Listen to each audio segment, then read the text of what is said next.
I'm Ianus Keller. I'm a product designer. I studied industrial design from 1988 to 1994.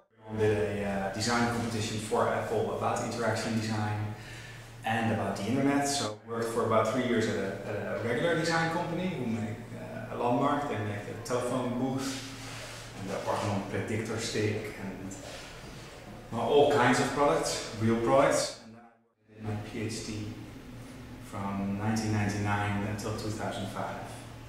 And since 2005 I'm an independent freelancer. My PhD was about how designers use visual material in the conceptual phase of design. It is most famous for the cabinet table that I made, which is sort of was popular at the time. And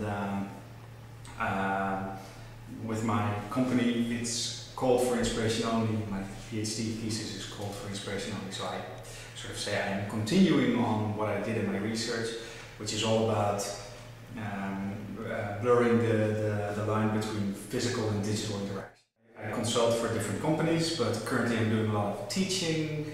I'm also involved in quite some research projects around different institutions.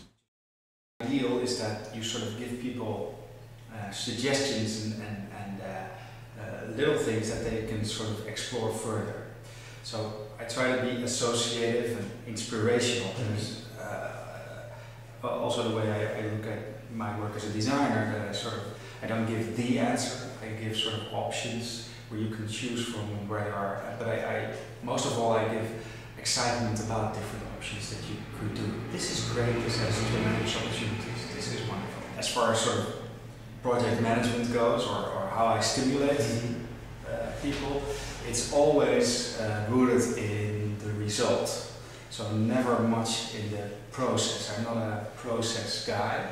So when I teach, I give this clear idea of not of a clear goal, but of a clear ending. So there's going to be something wonderful at the end. We both don't know what it's going to be, but it's going to be wonderful. That's my main thing. And then, if you have that in your idea, I always try to get everyone going in different directions. So sort of move around this objective. Because with these students at the Leufkens Academy,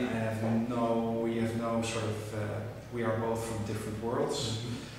And I have to really convey the value of what I do to somebody who doesn't believe that.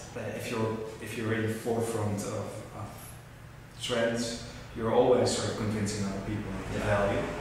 But I like it because I have now 60 students, which I think is too much.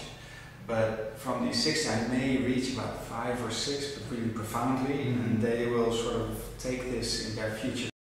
And I am sort of picky that way, and that is a burden. So I don't want to, they often come with these very, these ideas, and I often say, I'm not going to do that. And then I often come with my own idea of what I want to do, and my clients are not ready for that yet. I oftentimes give advice to companies very early on for free. I say, you really have to think of this. And I take the company's assumptions, I throw them overboard, and I sort of give them, there are interesting parts here, there are interesting parts here, this is what you can, and then I give them the problem back again.